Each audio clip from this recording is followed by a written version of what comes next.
exemplo, que escrevo romance, procurar um influenciador que ele só trabalha com terror, fantasia, ou não seja voltado para o livro. Ele não vai entregar bem o meu trabalho.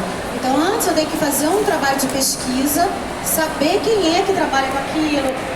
É bom também muito observar, eu faço muito isso, observar os colegas. Quando a gente começa a observar os colegas, você está vendo que o colega está funcionando. Aconteceu muito comigo, por exemplo. Eu queria determinados influenciadores e não sabia exatamente quais funcionavam bem. Então eu cheguei para colegas meus, algumas amigas, né, que é o Costa, Jay Silva, chegava lá e falava: você pode me indicar alguém que você acha legal? E, tem fulano, então você vai lá e já faz o trabalho com aquela pessoa. Então eu acho muito legal o nosso meio, né? Tem muita gente que se ajuda, sabe? Muita gente que dá um tenta orientar o outro. Tem, claro, em todo lugar tem uma coisa ou outra ruim, mas assim, de modo geral, todo mundo que eu conversei e tudo, ajuda muito. Então, você sabendo o influenciador certo, é maravilhoso. A pessoa coloca ali o teu livro, fala determinadas coisas e funciona. Eu vou falar a verdade. Como eu falei que eu vi mais do período lá do começo da Amazon, eu senti uma mudança muito grande nessa maneira, né, de divulgar. Então, isso tudo que o pessoal está falando aqui, eu comecei a fazer não tem muito tempo, sabe? Que eu comecei a ver por que eu não fiz antes. Eu poderia estar, assim, mais adiantada nessa parte se eu tivesse me preocupado com esse marketing. Então, quem está começando, primeira coisa, o que eu quero escrever, o que meu livro vai proporcionar, qual é o público que eu quero alcançar. E aí você começa a procurar pessoas para o seu meio. Tem muita gente que me procura também, pergunta: Nana, como é que você faz isso, como é que faz aquilo, que eu posso tentar ajudar? E aí você procura isso. E depois você vai partir para a parte da divulgação, né? Contando com essa ajuda. E eu acho muito legal também, uma coisa que acontece muito, né, com a gente, a Ju, a Tati, sabe? Alguém vai lançar um livro, então a gente vê que o colega está lançando, a gente usa nossa própria mídia para divulgar o colega, sabe? Isso é muito legal, porque você pega o teu público que não conhece aquela pessoa, e muita gente chega para mim e fala assim: mas é qual o livro? É legal, então a pessoa vai lá, compra, fala: nossa, você indicou, eu gostei. E a mesma coisa acontece comigo. Lancei o último livro na Amazon, foram muitas autoras, muitos autores divulgando meu trabalho, e leitores que nunca tinham ouvido falar de mim foram me conhecer. Então essa troca também, essa ajuda mútua é muito importante. Pode ir, a gente... Uma coisa que, assim, eu acho muito legal, a Nana falou que a gente se ajuda muito, né, e as autoras, normalmente, a gente tem isso, né, de querer ajudar, de botar o banner da outra lá. A Lola Belucci que tá ali, ela me ajuda muito, sempre me ajudou. Lola, rainha da Amazon. Principalmente com tráfego. Lola Belucci, sigam, marquem esse nome. Maravilhosa. Principalmente com tráfego, né? A Lola sabe muito. O tráfego era uma coisa muito nova pra mim, porque quando eu estudei tráfego, tem muito tempo, não vou me explanar. Tráfego, que nem todo mundo sabe. O tráfego são os anúncios, né? Então, assim, os anúncios que estão por aí, pra gente ver no Instagram, no TikTok, em vários outros lugares, a gente chama de tráfego, né? E isso é uma coisa que, assim, mudou muito. Então, quando eu estudei, muito diferente. E a Lula me deu um super direcionamento, foi muito legal. Então, assim, a galera se ajuda muito, eu acho muito legal isso. E uma coisa legal que às vezes a gente faz, né, algumas autoras, assim, fazer um crossover. Então, assim, a Camila Cossenza, que foi a pessoa com quem eu escrevi, a autora com quem eu escrevi a minha duologia, antes mesmo da gente lançar a duologia, o personagem dela entrou no meu livro e o dela entrou no meu, então é muito legal isso. E isso alimenta o esquema de pirâmide que a gente tem, então eu acho isso muito legal. E faz as pessoas quererem ler. Tem muita gente que era leitor da Camila, que virou meu leitor e vice-versa. Então, complementando o que eles falaram, a Nana começou a falar sobre o assunto de um ajudar o outro e tal. Isso já chama networking, é muito importante, e a Bienal é muito importante para isso. Tem um monte de autora que às vezes eu só conhecia ali no Instagram, vê o autor, cumprimenta, se apresenta, eu também escrevo, e faz em contato pessoas da Amazon, pessoas do mercado, influencers. É o momento da gente conhecer essas pessoas nos conhecerem. Anda com os seus marcadores de página, cartão, que vocês tiverem, banners, fala, olha, eu sou também autora, eu publico tal tipo de livro, tá aqui, vai lá me conhecer. Porque você faz uma amizade ali comercial, pode ser amizade até pessoal, às vezes comercial também, e você vai trocando. Muitas coisas legais aconteceram comigo desde a primeira vez que eu vim na Bienal. E eu lembro de eu vindo aqui, eu só tinha e-books ainda, poucos. Eu vim e falei, quem é a gerente do KDP? Aí me apresentei, mostrei meu livro, falei, como é que eu faço para estar sentadinha lá conversando, que eu vi as autoras aqui, a Nana, e como é que eu faço para estar lá? Falei, como é que eu faço para participar? Eu também quero. Ela falou, claro, me dá seu nome aqui, o próximo eu vou te chamar. E eu todo ano tô aqui agora. E a Cássia é bem testemunha, porque acho que foi na Paraty, eu mandei um e-mail para ela, eu falei, então Cássia, vai me chamar para Paraty, estarei lá na Flip. Assim, a gente tem que ter coragem de se colocar no mercado, sabe? Colocar nossa cara no sol. Porque às vezes eu sei que autor às vezes é tímido, né? A gente não quer, mas gente, tá todo mundo no mesmo barco. Então assim, é para você conhecer leitor também e conhecer as pessoas do mercado e os outros autores que vão te ajudar, que vão te dar dica. A Tati, a gente se conheceu num evento da Amazon que a gente foi em abril, do prêmio Kindle. E a Juliana me apresentou para todo mundo. Eu apresentei ela pra geral, conheci a Lola também lá. Aí eu apresentei ela pra Lela, que é uma outra autora que tem um projeto bacana em Brasília. Eu fui pra esse projeto, passamos o dia batendo papo. A Tati me deu uma aula do novo marketing, né? E isso me ajudou pra caramba. E eu dei várias dicas pra ela, e ela me indicou alguns influenciadores e me indica outros autores. Eu falei da Nana, você tem que conhecer a Nana. É um ciclo que vai se formando, então não se fechem. É uma comunidade, nem sempre é fácil, todo tipo de pessoa, todo tipo de comportamento, mas procure olhar para o lado positivo que vai te ajudar muito. E você pode ajudar outras pessoas também, porque a gente já passou por muita coisa de não saber o que está fazendo, de precisar de uma ajuda, e você vai, pelo amor de Deus, gente, me ajuda que eu não sei como é que eu faço aqui. Alguém vai te ajudar e você vai ajudar outra pessoa depois. Quando eu comecei, eu não sabia nada, eu mal sabia o que era a Amazon. Então, assim, quando eu entrei no ranking, eu falei, mas que isso, sabe? Então, assim, a April, que tá aqui, minha amiga, que virou minha amiga, minha diagramadora, ela tentava me ensinar, mas ela falava assim, gente, que isso? Você não sabe nada, tipo assim, tá perdida no rolê. Mas, assim, é isso, a gente tem que ir aprendendo, e essa comunidade que a gente tem, né? A gente como autor, se ajudar, isso é muito importante mesmo. Emanuel, você trabalha num nicho, né, exigente. Os geeks, assim, né, deu uma falhadinha. Eu não faço mediação, é real isso, sobre esse tema, porque eu não sei nome de nada, de ninguém. Uma vez eu tive que fazer uma mediação de uma aula de HQ na Lab Público, que é a escola que eu tenho, e eu não conseguia falar os nomes das coisas, assim. Daí eu pedi perdão desde o início. Eu falei, eu sei que eu vou dar fora, tá, os mangás, eu não sabia nome de nada. Eu sei que eles são muito exigentes. Como que você lida com quando chega, se já chegou, pode ser que não tenha chegado, mas não só críticas, mas enfim, como você lida com esse mercado que é um pouco mais exigente?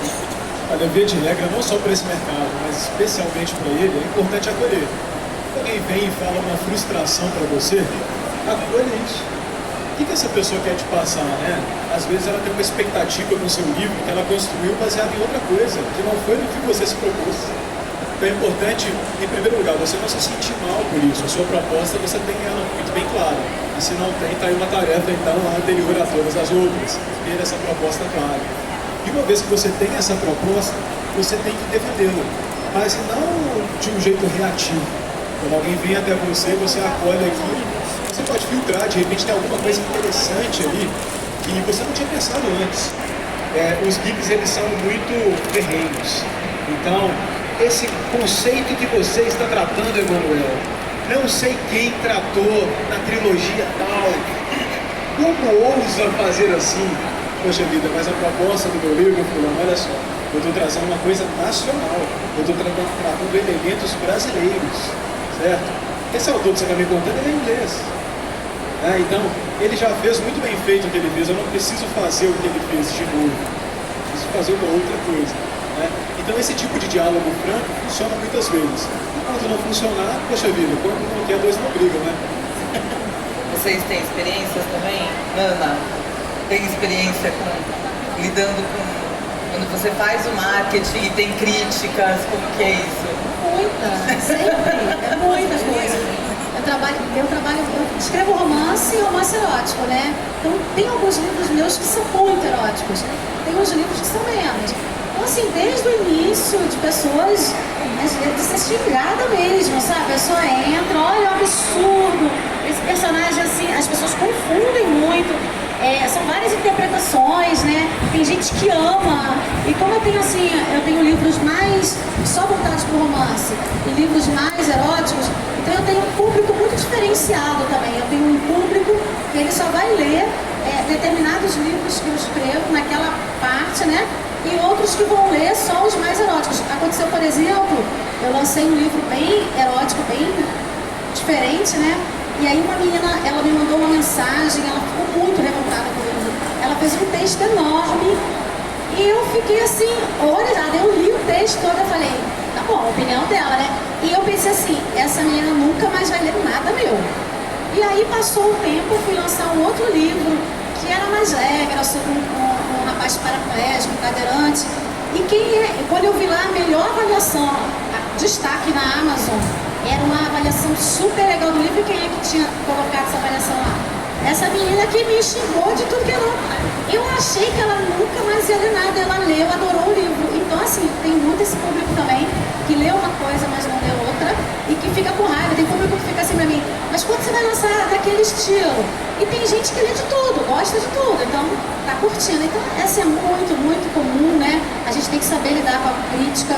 Eu já tive colega que desistiu, sabe? Desistiu mesmo na carreira de escritora porque não aguentou a crítica, não aguentou a perseguição que às vezes tem de determinados grupos e tal, porque quando você tá bem, nossa, é complicado. Então teve gente que desistiu. Quando ela veio falar comigo, eu falei assim, isso nunca vai mudar. Quem tem que saber lidar com isso é você. Você tem que saber filtrar o que é crítica, o que não é, o que é perseguição, o que vale, o que não vale a pena. E eu lido muito bem com isso. Então, eu também, como o Emanuel está falando, eu uso muito características nacionais. Então, é muito diferente.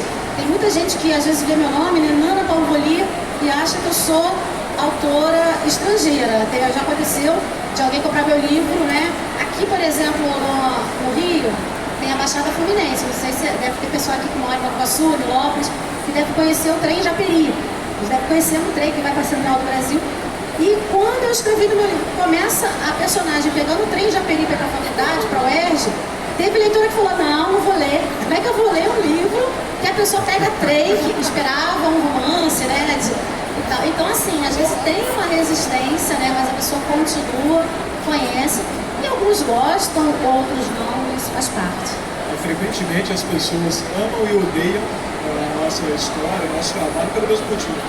A pessoa chega e fala, cara, eu odiei isso. E outra pessoa fala, eu amei isso aqui. A mesma coisa. Portanto, esse jogo de cintura, né, gente? Essa brasilidade também para lidar com a crítica. Sim.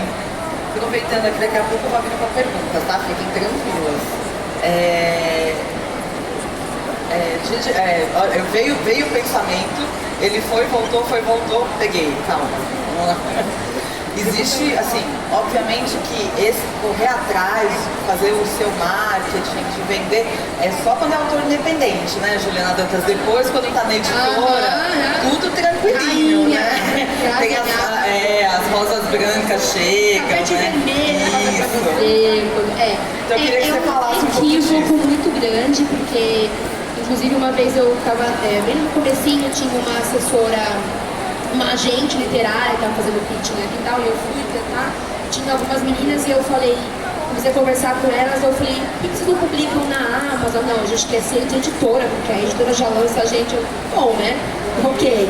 E eu, além de ser autora da KDP, eu tenho um livro publicado por editoras, um da HarperCollins, que é uma grande casa editorial, né? Uma editorial pequena. Mas assim, gente, o trabalho é basicamente o mesmo. Eu digo que a diferença é a plataforma que te colocam, porque uma editora te coloca numa plataforma tradicional, onde ele vai distribuir o seu livro para as livrarias. Quer dizer, nem sei se existe livraria ainda hoje, né, gente, depois de tantos problemas. Mas tem vários marketplaces, não só a Amazon. Então eles muitas vezes têm stands legais, na Bienal, e na hora da produção do livro é bem diferente, porque quando você trabalha independente, as meninas devem conhecer a Nana, você trabalha com editora independente. Independente, eu escolho a capa, eu escolho o tema, eu escolho quando eu vou lançar, o preço, a diagramação, o jeito que eu vou fazer marketing, eu escolho tudo. Na editora, não. Quem vai escolher é o editor, a equipe de marketing da editora que vai montar ele vai junto contigo, né? E na hora de produzir o livro, eles vão escolher a capa, eles vão, às vezes, vão perguntar pra ti se gostou, às vezes, não gostou, problema seu, vai ser essa capa mesmo. Às vezes é assim, depende muito da edição, a maneira do texto. Eu tive que reescrever, sei lá quantas vezes meu livro. Não, tá bom, escreve. Aí falam, é o seu melhor livro. Como assim, gente? Foi reescrito com o meu sangue. O meu sangue ele foi reescrito. E é um trabalho de equipe. Porque são pessoas que sabem, eles sabiam o que eles estavam falando. Porque eles sabiam que eu não estava publicando só para o meu público da Amazon. Era para um público muito maior. São linguagens diferentes. Só que chega na hora do marketing, embora a editora faça assim ali o seu marketing, gente, a editora trabalha com um monte de autor. Eu, por exemplo, lancei esse livro em 2019 aqui, no stand da Harper, e eu tinha que concorrer com Tolkien. Não tinha como eu concorrer com o Senhor dos Anéis. Eu tinha que concorrer com a Ana Maria Braga, que estava lá lançando contemporânea. Gente, você tá entendendo como é difícil? Então, assim, eu uma autora desconhecida para o mercado tradicional, e assim, a editora vai exigir que você venda tantos livros, você tem que virar todos os dias, vende bem, temos 10 mais vendidos da editora naquele ano na Bienal, mas ainda assim, tem como você comparar com uma venda de Tolkien. Então, eu tinha que correr atrás de muita coisa, eu paguei publicidade, pedi para os parceiros, né, divulgarem, fiz praticamente o mesmo marketing que eu faço para mim sozinha na Amazon, eu fiz com a Harper e mais ainda. Então, por exemplo, eu fiz assessoria de imprensa. Então eu paguei, veio o cara da Globo me entrevistar, foi um momento de estrela, veio lá o cara da Globo News Literatura me entrevistar, mas é porque eu corri atrás disso. Então, porque a editora tinha muitos autores para lidar, então não achem que às vezes muita gente tem sonho, né? Tá no KDP, tá fazendo o seu, mas ainda tem o sonho de muito autor de estar no mercado tradicional, numa grande editora, uma intrínseca e tal. E às vezes acham que vai ser, nossa, o pulo do gato. Então, você vai continuar tendo que ralar do mesmo jeito, só que você vai ter que ralar mais, porque você tem que mostrar trabalho para a pessoa que está te bancando, que no caso é a editora. Então, não é tão fácil assim, não vale a pena, eu gosto também. Quer acrescentar alguma coisa, Nana? Só complementando o que a Ju falou, a gente quando vai para a editora, nesse caso, né? Se vocês forem reparar, a editora quando ela investe em um livro estrangeiro, geralmente ela pega um livro que já fez sucesso lá fora. Ela não vai pegar um autor estrangeiro desconhecido para ver se vai funcionar ou não aqui. Então, já fez sucesso lá fora, é uma coisa garantida, praticamente garantida, que esse autor ele vai fazer sucesso aqui. A gente tem que provar o nosso valor o tempo inteiro, ainda mais quando você está começando, ou quando você ainda não é tão conhecido. Então, gente, as editoras também querem que você já carregue o seu público junto, né? Então, é muito legal quando a gente, por exemplo, está na KDP e já tem o nosso público, e o nosso público mesmo pergunta, quando vai ter livro físico, né? Quando você lança como editora, a maior parte daquele público te acompanha. E tem aquele outro público que você ganha, que nunca ouviu falar de você, mas que chegou lá na livraria e viu a tua capa de livro e falou assim, nossa, legal essa capa, vou ver a sinopse, gostei. E acaba virando seu leitor porque veio do livro físico, né? Então, assim, é tudo um complemento, mas que é um trabalho difícil, um trabalho diário, um trabalho de divulgação. Eu costumo falar que a minha agente falou pra mim uma vez assim, que ela falou assim, Nana, você divulga muito, e aí quando você vai para os teus lançamentos, os teus leitores são lá, são fiéis. E ela falou que tinha um autor que era bem conhecido, que era da nossa agência, e ele achou que só pelo fato de ter lançado para aquela editora grande, ele não divulgou nada. E quando ele chegou lá, tinham 3 pessoas no lançamento dele. E ele ficou muito revoltado, porque ela me contando a história, que se o autor não trabalhar, ele não vai ter, milagres não acontecem. Pode acontecer de um ou outro se destacar por determinado, porque alguém lá da novela leu o livro dele, e todo mundo quer ler, mas aí são sortes, são coisas ocasionais. De manhã a gente teve uma mesa aqui sobre escrita literária e um deles falou, né, que no lançamento, que daí alguém chegou lá, não tinha ninguém. Ele falou, mas então, você não chamou ninguém? Ele falou, eu coloquei lá na rede social. Ele falou, não, isso não é convite isso, né? Isso aí você tá divulgando qualquer coisa. E uma outra coisa que eu ouço muito das editoras, né, porque eu tô mais desse lado das editoras, eles amam trabalhar com autores independentes, exatamente por isso, porque tem esse esforço, né, sabe que tem que fazer. Falou, se todo autor fosse assim, a gente tava feito. Bom, a gente já está aqui faltando 10 minutinhos, então eu queria abrir para perguntas. Eu sabia, essa mesa é a... Aqui, ó. Vamos aqui primeiro, depois você, tá bom? Pode ser daí mesmo. É que eu gosto de aparecer.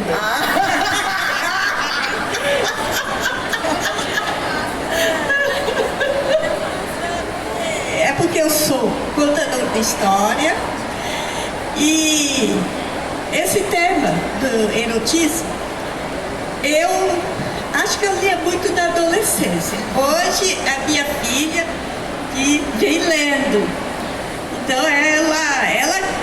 mas só que quando ela disse, mãe, vamos lá assistir a palestra do erotismo. Claro, porque eu estou descobrindo histórias do erotismo. Porque eu me tornei contadora de história, mas só que eu não me vejo muito vinculada a histórias infantis. Aí eu digo assim, eu tenho que descobrir histórias do lado erótico, porque eu até estou admirada e estou também orgulhosa de termos aqui várias escritoras mulheres, porque normalmente esse tema são mais os homens que acham que é eles que têm o direito de estarem falando sobre erotismo, né? Enquanto que nós mulheres é que sofremos as consequências das fantasias deles. Nós temos que descobrir também sim, apesar de às vezes eles falarem que quando você está no erotismo, você é safadinha. Não sou safada não, eu estou descobrindo para doer menos. Tem coisas que nós passamos, as mulheres, e para eles é dolorido, mas para nós é. Isso aí, obrigada. E tudo bem ser safada também. Aqui. Boa tarde.